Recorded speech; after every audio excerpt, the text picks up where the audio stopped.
Chapter 33 नवोदित राष्ट्र के समक्ष चुनौतियां। भारत ने 15 अगस्त 1947 को एक स्वतंत्र देश के रूप में अपने सफर की शुरुआत की। अंततः पराधीनता की समाप्ति पर प्रसन्नता तो थी, लेकिन देश को उन विकट चुनौतियों जो कम से कम विभाजन और सांप्रदायिक दंगों का परिणाम नहीं थी, का सामना भी करना पड़ा। स्वतंत्र भारत के नेताओं द्वारा दृढ़ संकल्प के साथ अपने कार्यों की शुरुआत की गई। स्वतंत्र राष्ट्र के रूप में स्थापना। भारत की संविधान सभा की बैठक 14 अगस्त 1947 को रात 11 बजे हुई। राजेंद्र प्रसाद ने सत्र की अध्यक्षता की। 14 अगस्त 1947 को संविधान सभा में संसद के सदन में आधी रात को आयोजित एक समारोह में स्वतंत्र भारत के प्रथम प्रधानमंत्री के तौर पर बोलते हुए जवाहरलाल नेहरू ने भाग्य से गुप्त भेंट ट्रिस्ट विद डेस्टिनी नामक ऐतिहासिक भाषण दिया। नेहरू ने भाषण देते हुए कहा कि आज हम दुर्भाग्य के एक युग का अंत कर रहे हैं और भारत पुनः खुद को खोज पा रहा है। आज हम जिस उपलब्धि का उत्सव मना रहे हैं वो महज एक कदम है नए अवसरों के खुलने का।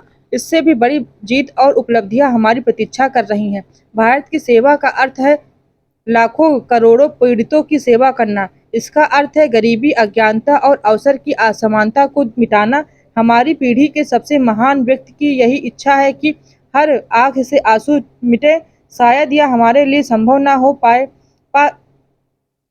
हो, पर जब तक लोगों की आंखों में आंसू हैं, तब तक हमारा काम खत्म नहीं होगा। आज एक बार फिर वर्षों के संघर्ष के बाद भारत जागृत और स्वतंत्र है।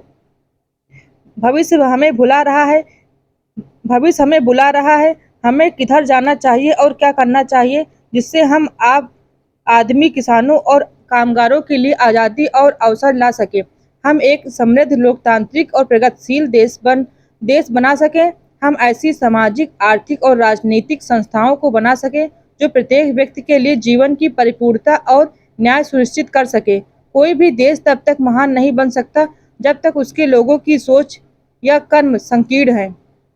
15 अगस्त 1947 को जवाहरलाल नेहरू ने भारत के प्रधानमंत्री के रूप में दिल्ली में लाल किले पर राष्ट्र ध्वज फहराया।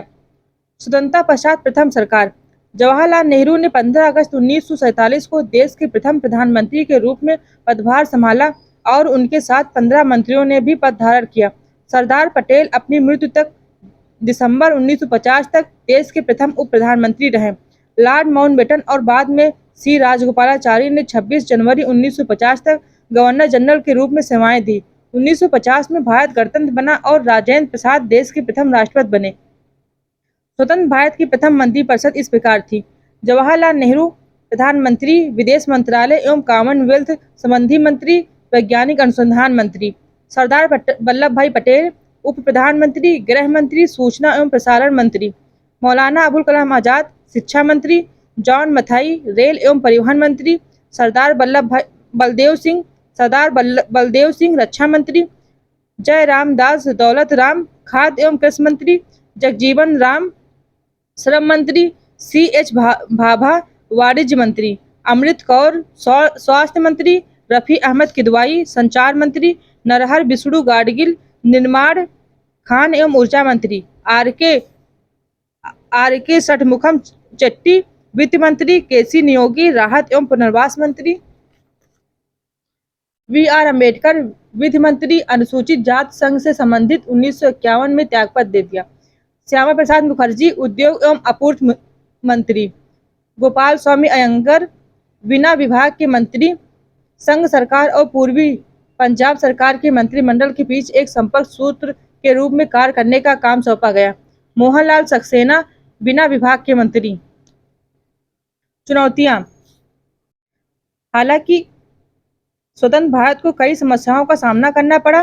तत्कालीन चुनौतियां: भारतीय रियासतों का क्षेत्रीय एवं प्रशासनिक समन्वय, सांप्रदायिक दंगे, पाकिस्तान से प्रवासित लगभग 60 लाख शरणार्थियों से पुनर्वास की चुनौती, भारत में रहे मुसलमानों की रक्षा और साथ ही जो सांप्रदायिक समूह पाकिस्तान गए उनके संरक्षण का मामला, पाकिस्तान से युद्ध टालने की चुनौती, साम्यवादी विद्रोह इत्यादि। मध्यावधि चुनौतियां: भारत के लिए संविधान तैयार करना, एक प्रातिनिधिक, लोकतांत्रिक और नागरिक उदारवादी राजनीतिक व्यवस्था, निर्वाचन एवं साम्यवादी व्यवस्था इत्यादि। दीर्घावधि चुनौतियां: राष्ट्रीय एकीकरण, आर्थिक विकास, निर्धनता, आर्थिक नियोजन इत्यादि। भारत और साथ ही साथ पाकिस्तान ने भी विभाजन के परिणामों का सामना किया। स्वतंत्रता अधिनियम ने 3 मुख्य समस्याएं, 2 राज्यों के बीच सीमाओं का सीमांकन, भारतीय सिविल सेवाओं और अन्य सेवाओं संबंधी संगठन एवं कर्मचारियों का विभाजन, सैन्य संप्रदायों एवं संगठनों का विभाजन के समाधान हेतु प्रक्रिया निर्धारित की। रेड क्लिफ सीमा निर्णय और सांप्रदायिक दंगे। विभाजन योजना के अनुरूप पंजाब एवं बंगाल की संबद्ध विधायी सभा 2 भागों, एक ने मुस्लिम बहुल जिलों का प्रतिनिधित्व किया और दूसरे ने शेष प्रांत में मिली और दोनों प्रांतों के विभाजन के पक्ष में समान बहुमत से निर्णय लिया। पश्चिमी पंजाब पाकिस्तान में चला गया, जिसका 62,000 वर्ग मील का क्षेत्रफल और 15.7 मिलियन जनसंख्या लगभग 1941 थी, जिसमें से 11.85 मिलियन मुसलमान थे।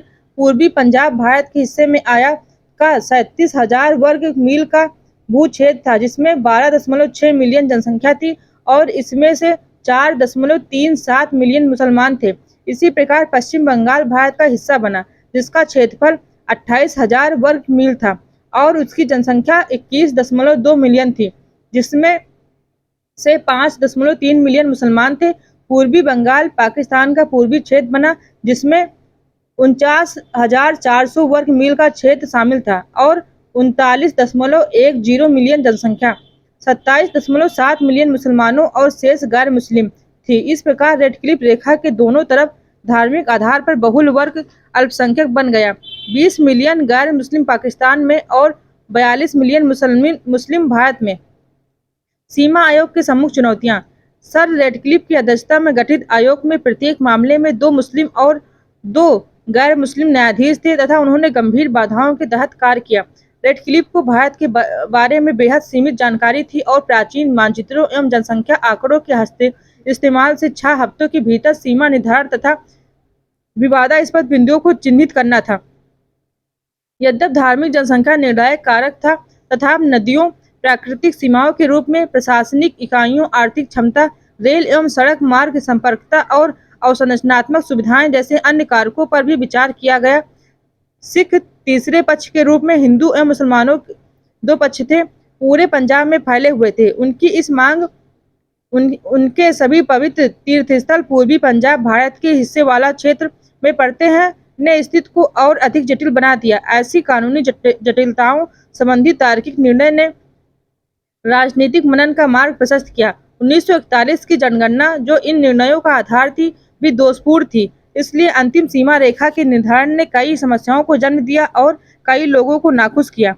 यद्यपि सीमा आयोग की रिपोर्ट को 12 अगस्त 1947 को पढ़ा गया था तथा माउंटबेटन ने जानबूझकर इसे 15 अगस्त 1947 के बाद सार्वजनिक किया ताकि सांप्रदायिक दंगों और इसके परिणामों की जिम्मेदारी ब्रिटिश शासन पर न आए। जिस तरीके से ब्रिटिश सरकार ने सीमा को चिन्हित करने का निर्णय लिया और देश को असंतोष की मांग में झोंक दिया, व्यवहार का एक धूर्तम तरीका था। सांप्रदायिक दंगों से अत्यधिक प्रभावित क्षेत्र। हालांकि सांप्रदायिक दंगे अगस्त 1946 में शुरू हो गए थे, लेकिन विभाजन और स्वतंत्रता की घोषणा के साथ स्थिति अत्यधिक भयावह हो गई। वे क्षेत्र जहां से रेडक्लिफ रेखा खींची गई अधिक हिंसक हो उठे और वहां सबसे अधिक संख्या में हत्याएं, बलात्कार और महिलाओं एवं बच्चों में अपहरण की घटनाएं हुई। सिखों के सशस्त्र, जिनमें हिंदू भी शामिल थे, दल और मुस्लिम के हथियारबद्ध गुटों ने पंजाब में अत्यधिक अपराध किए। एक आकलन के अनुसार लगभग 1,80,000 लोग मारे गए, 60,000 पश्चिमी क्षेत्र से और 1,20,000 पूर्वी क्षेत्र से। बंगाल का क्षेत्र गांधी जी की उपस्थिति और उपवास जैसे उनके प्रयासों के कारण पंजाब की अपेक्षा शांतिपूर्ण बना रहा। दिल्ली में पंजाब का बदला लेने के लिए मुसलमानों की व्यापक हत्या के साथ सांप्रदायिक दंगे शुरू हुए। गांधी जी के उपवास के ने अस्थायी प्रभाव डाला। बिहार में विभाजन से पूर्व अक्टूबर 1946 में हिंदू किसानों उनका ध्यान हिंदू जमींदारों द्वारा कृषिगत समस्याओं से हटाया गया ने मुसलमानों की हत्याएं की। इसके पश्चात संयुक्त प्रांत में गढ़ मुक्तेश्वर में हिंदू तीर्थ यात्रियों ने हजारों मुस्लिमों की हत्या की, लेकिन विभाजन के पश्चात गांधी जी के प्रयास से इन स्थानों को कोई जनसंहार नहीं हुआ। अधिक लोग हताहत क्यों हुए? गवर्नर जनरल ने दंगों के खतरों को भांप लिया था और 50,000 लोगों ने एक सीमा बल का गठन किया, लेकिन इस मामले में ब्रिटिश सेना को संलग्न न करने का नेहरू का निर्णय विनाशकारी सिद्ध हुआ तथा सीमा बल स्वयं सांप्रदायिक धड़ों में बंट गया। यूरोपीय अधिकारी भारत छोड़ने में व्यस्त हो गए थे। लॉकहार्ट भारतीय सेना का कमांडर इन चीफ 15 अगस्त से 31 दिसंबर 1947 के अनुसार व्यापक अव्यवस्था नियंत्रण में रही। यदि संबद्ध नवीन देशों की सिविल एवं सैन्य सेवाओं के सभी कार्मिकों को सही तरह से परिनियोजित कर दिया जाता। संसाधनों के विभाजन से संबद्ध चुनौतियां। भारत का विभाजन सिविल सरकार और साथ ही साथ सैन्य बलों तथा उपकरणों के संसाधनों के विभाजन से जुड़ा था। सिविल सरकार का विभाजन, इसका सौहार्दपूर्ण समाधान करने के लिए एक विभाजन परिषद गवर्नर जनरल द्वारा पीठासीन परिषद, जिसमें भारत एवं पाकिस्तान प्रत्येक से एक प्रतिनिधि शामिल था, का गठन किया गया। संचालन स्तर पर परिषद की सहायता के लिए एक संचालन समिति स्टीयरिंग कमेटी बनाई गई, जिसमें एच.एम. पटेल और मोहम्मद अली शामिल थे। सभी सिविल सेवकों को उनकी इच्छानुसार डोमिनियन अधिराज चुनने का विकल्प प्रदान किया गया, जिसकी वे सेवा करना चाहते हैं। लगभग 1,60,000 कर्मचारियों ने भारत से पाकिस्तान और पाकिस्तान से भारत स्थानांतरित होने का निर्णय लिया। भारतीय सिविल सेवा के कर्मचारियों को मौजूदा पैमाने पर सेवा करने के लिए उनकी पसंद के देश भारत या पाकिस्तान को अपनाने के लिए कहा गया। सिविल सेवा में कार्यरत यूरोपियन अधिकारी अपने मौजूदा वेतन, अवकाश, पेंशन अधिकारों इत्यादि के साथ अपनी सेवाएं जारी रख सकते थे, लेकिन यदि वे सेवानिवृत्त होने की इच्छा रखते हैं तो उन्हें विशेष क्षतिपूर्ति और समय पूर्व सेवानिवृत्ति दी जाएगी। वित्त का विभाजन, नगद शेष और साथ ही साथ सार्वजनिक ऋण के बंटवारे ने दोनों देशों के बीच तनाव उत्पन्न किया। पाकिस्तान कुल नगद शेष का 1/4 हिस्सा चाहता था, जबकि भारत पाकिस्तान को विश्वस्त करना चाहता था कि नगद शेष का केवल छोटा सा भाग अविभाजित भारत की वास्तविक नगद की आवश्यकता को पूरा करता था तथा बाकी हिस्सा मुद्रास्फीति तंत्र से निपटने के लिए था। हालांकि गांधी जी चाहते थे कि पाकिस्तान को थोड़ा और नगद दे देना चाहिए, जिसके लिए उन्होंने उपवास किया और कांग्रेस को ऐसा करने को बाध्य किया। सैन्य कर्मियों तथा साजो सामान का विभाजन, सैन्य बलों और उनके संयंत्रों, मशीनरी, उपकरणों और भंडार गृहों के निर्विघ्न विभाजन के लिए आंचिनले सर्वोच्च कमांडर की अध्यक्षता में एक संयुक्त रक्षा परिषद का गठन किया गया। इकाइयों ने निर्णय किया कि मुस्लिम बहुल इकाइयों को पाकिस्तान और गैर मुस्लिम इकाइयों को भारत हस्तांतरित कर दिया जाए, लेकिन दोनों देशों के बीच गंभीर मतभेद के चलते सर्वोच्च कमांडर के पद को समाप्त कर दिया गया। ब्रिटिश सैनिकों ने 17 अगस्त 1947 को भारत छोड़ना शुरू कर दिया और यह प्रक्रिया फरवरी 1948 तक पूरी हुई। महात्मा गांधी की हत्या, 30 जनवरी 1948 को बिरला भवन में नई दिल्ली नाथूराम गोडसे ने महात्मा गांधी की हत्या कर दी। इस घटना से पूरे देश को झटका लगा और राष्ट्र निर्माण के कार्य की गति अवरुद्ध हो गई।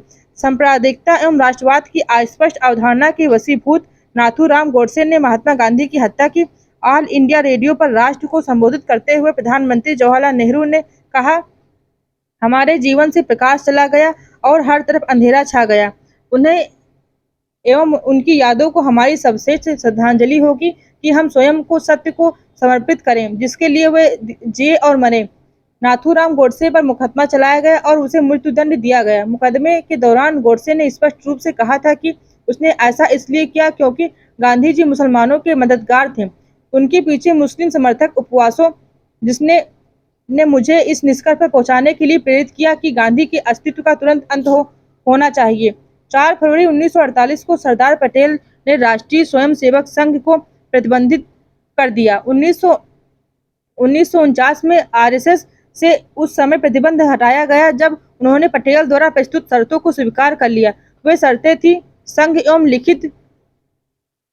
एक लिखित एवं प्रकाशित संविधान को स्वीकार करेगा, वह स्वयं को मात्र सांस्कृतिक गतिविधियों तक सीमित रखेगा और राजनीति से नहीं जुड़ेगा, हिंसा एवं गोपनीयता के अपने एजेंडे का त्याग करेगा, भारत के संविधान और ध्वज तिरंगे को सार्वजनिक रूप से स्वीकार करेगा और लोकतांत्रिक सिद्धांतों के अनुरूप स्वयं को संगठित करेगा। आज का आरएसएस विभिन्न मोर्चों पर 1940 के आरएसएस से भिन्न है। शरणार्थियों का पुनर्वास एवं बंदोबस्त, विभाजन द्वारा विस्थापित लोग इस अर्थ में शरणार्थी थे कि उन्होंने स्वेच्छापूर्वक अपना घर नहीं छोड़ा था और न ही दोनों देशों की सरकारों ने जनसंख्या का कोई व्यवस्थाबद्ध आदान-प्रदान किया। शरणार्थी पुनर्वास दोनों सरकारों भारत एवं पाकिस्तान के लिए बड़ी चुनौती थी। भारत सरकार ने दिल्ली में संकट से निपटने के लिए कैबिनेट की एक आपातकालीन समिति गठित की और राहत तथा पुनर्वास मंत्रालय को शरणार्थियों के पुनर्वास का काम देखने की जिम्मेदारी सौंपी गई। विस्थापित लोगों के बड़े पैमाने पर आने के दृष्टिगत छोड़ी गई संपत्ति की रक्षा करने की जिम्मेदारी सरकार ने उठाई, जो पाकिस्तान चले गए। भविष्य में उनके लौटने की संभावनाओं की स्थिति में यह मुश्किल होगा कि मुसलमानों के छोड़े गए घरों में बस चुके शरणार्थियों को वहां से हटाया जाए। बाद में शरणार्थियों के लौटने को असंभव बना दिया गया। पूर्वी पंजाब कुछ शरणार्थियों को अस्थायी तौर पर शरणार्थी शिविरों में रखा गया, जो 1949 तक चलते रहे।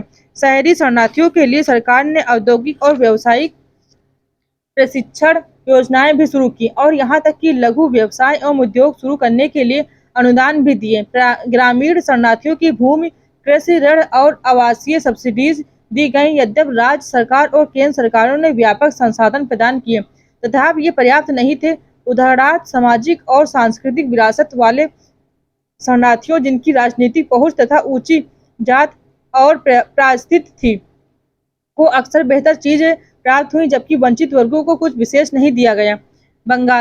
बंगाल में समस्या अधिक जटिल तथा दीर्घकालिक थी।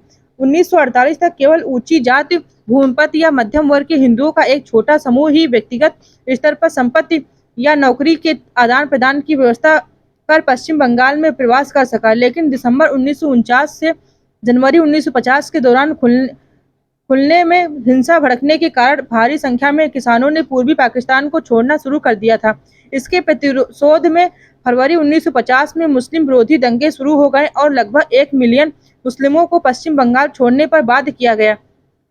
इसके परिणाम स्वरूप पूर्वी पाकिस्तान में हिंदू विरोधी दंगे भड़के और 1951 तक लगभग 15 लाख हिंदू शरणार्थी पश्चिम बंगाल आए। लेकिन भारत सरकार ने इन अप्रवासियों को शरणार्थी नहीं माना और नेहरू ने उन्हें वापस भेजने का प्रयास किया। अल्पसंख्यकों हेतु दिल्ली पैक्ट शरणार्थियों की समस्याओं के समाधान तथा दोनों देशों के बीच सांप्रदायिक शांति कायम करने, विशिष्ट रूप से बंगाल, पूर्वी पाकिस्तान तथा पश्चिम बंगाल में के लिए भारत के प्रधानमंत्री जवाहरलाल नेहरू और पाकिस्तान के प्रधानमंत्री लियाकत अली खान ने 8 अप्रैल 1950 को एक समझौते पर हस्ताक्षर किए। समझौते, जिसे अल्पसंख्यकों हेतु दिल्ली पैक्ट या नेहरू लियाकत पैक्ट के रूप में जाना जाता है, ने भारत एवं पाकिस्तान में अल्पसंख्यकों हेतु केंद्र तथा प्रांतीय दोनों स्तरों पर अल्पसंख्यक समुदाय से मंत्री नियुक्त करने का प्रावधान किया। समझौते के तहत सीमा के दोनों ओर बंगाल में होने वाले दंगों के संभावित कारणों की जांच करने के लिए कमीशन ऑफ इंक्वायरीज के साथ अल्पसंख्यक आयोग का गठन किया जाना था और ऐसी घटनाओं की पुनरावृत्ति रोकने हेतु उठाए जाने वाले कदमों की अनुशंसा करना था। समझौते के अंतर्गत भारत और पाकिस्तान इस बात पर भी सहमत हुए कि पूर्वी पाकिस्तान और पश्चिम बंगाल के मंत्रिमंडलों में अल्पसंख्यक समुदाय के प्रतिनिधियों को शामिल किया जाए और प्रभावित क्षेत्रों में आवश्यकता अनुसार अवधि तक प्रत्येक सरकार से एक कुल मिलाकर 2 केंद्रीय मंत्रियों की प्रतिनियुक्ति करने का निर्णय किया। समझौते ने अपहृत महिलाओं को पता लगाने तथा उनके पुनर्वास के कार्य हेतु एक अभिकरण के गठन का प्रावधान किया। हालांकि कई विद्वजनों ने इसकी आलोचना की। शरणार्थियों को उनके मूल निवास स्थान पर लौटने के लिए प्रोत्साहित करने का विचार विफल हो गया, क्योंकि दोनों सरकारें शरणार्थियों के बीच विश्वास पुनर्बहाल करने में नाकाम हो गई। इसके अलावा शरणार्थियों की संपत्ति को शत्रु संपत्ति घोषित किया गया। भारत 2017 में शत्रु संपत्ति अधिनियम 1968 में संशोधन भी लेकर आया। नेहरू लियाकत समझौते के प्रावधान की श्यामा प्रसाद मुखर्जी, इन्हें श्यामा प्रसाद मुखर्जी भी कहा जाता है, श्यामा प्रसाद मुखर्जी भी कहा जाता है और केसी नियोगी जैसे हिंदू राष्ट्रवादियों ने कड़ी आलोचना की।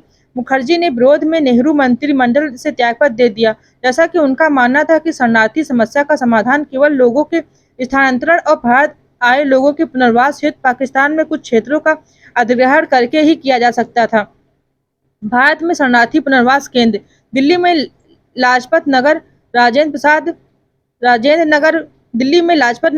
नगर, पंजाबी बाग, निजामुद्दीन पूर्व एवं किंग्सवे कैफे में शरणार्थियों को स्थायी रूप से बसाने के लिए आवासीय परिसर विकसित किए गए। जो लोग पश्चिमी पाकिस्तान से आए वे पंजाब, हरियाणा और हिमाचल प्रदेश जैसे राज्यों में बस गए। हिंदू सिंध गुजरात, महाराष्ट्र, राजस्थान और मध्य प्रदेश में बस गए। महाराष्ट्र में उल्हासनगर सिटी ऑफ जॉय को विशेष रूप से सिंध क्षेत्र से आए शरणार्थियों को बसाने के लिए विकसित किया गया। पश्चिम बंगाल, असम, त्रिपुरा और अन्य पूर्वोत्तर राज्यों में पूर्वी पाकिस्तान, वर्तमान में बांग्लादेश से आए शरणार्थियों को बसाया गया। सरकार ने कुछ शरणार्थियों को अंडमान निकोबार द्वीप में भी बसाया। वर्तमान में अंडमान द्वीप के कुछ क्षेत्रों में बंगाली सबसे बड़ा भाषाई समूह है। साम्यवादी या कम्युनिस्ट और स्वतंत्रता।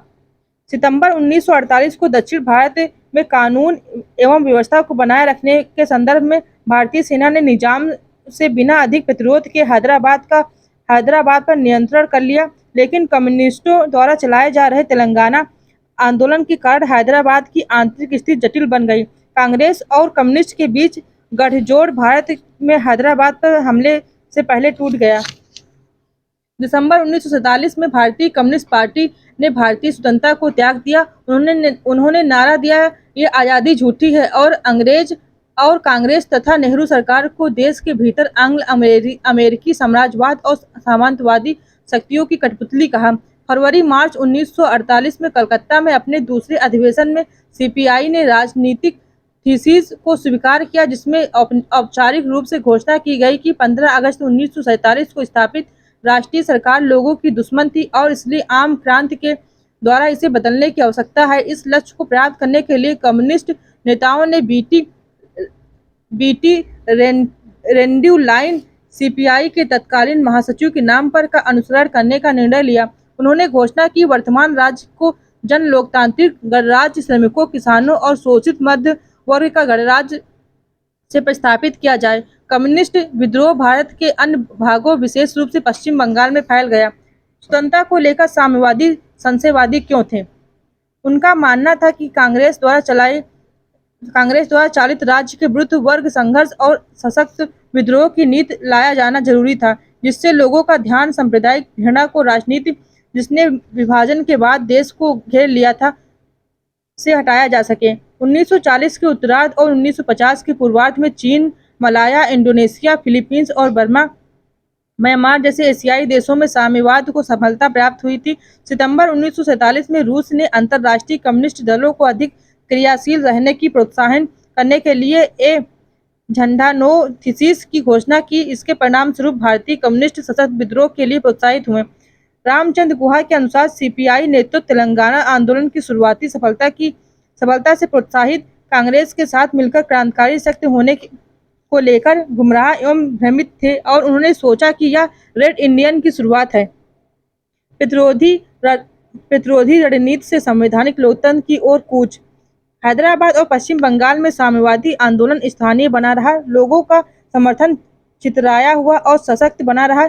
चूंकि स्वतंत्रता के तुरंत बाद लोग कांग्रेस को अस्वीकार करने को तैयार नहीं थे, सरकार ने कठोर कार्रवाई का भी निर्णय लिया। हैदराबाद क्षेत्र में भारतीय सशस्त्र बलों की पुलिस कार्रवाई निरंतर जारी रही। पश्चिम बंगाल में मार्च 1948 में सीपीआई को प्रतिबंधित कर दिया गया और बिना कोई मुकदमा दर्ज किए कम्युनिस्ट नेताओं को कारागार में डालने के लिए एक अधिनियम पारित किया गया।